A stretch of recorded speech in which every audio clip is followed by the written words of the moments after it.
5 second کا فاصلہ 3 جون 1979 کو راقم الحروف میرٹھ میں تھا۔ شام کا وقت تھا۔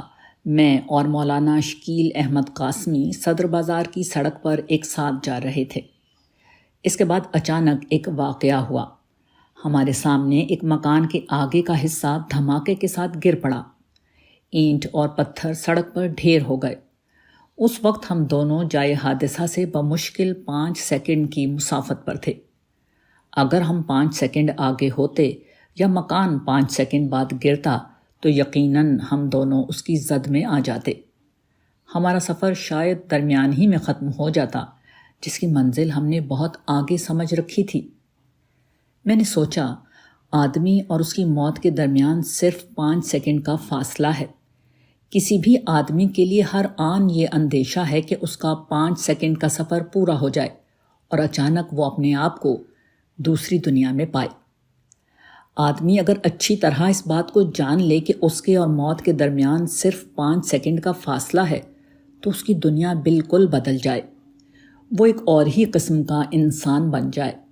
وہ دنیا میں رہتے ہوئے آخرت میں جینے لگے۔ زندگی کا راز یہ ہے کہ آدمی اس بات کو جان لے کہ وہ ہر وقت موت کے کنارے کھڑا ہوا ہے۔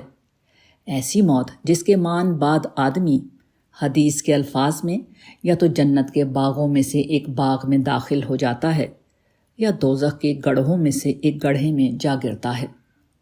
آدمی کا ہر قدم اس کو 2 انتہائی انجاموں میں سے کسی ایک انجام کے قریب پہنچا رہا ہے، مگر انسان اتنا بے حس بنا ہوا ہے کہ اس کو اس کی خبر نہیں۔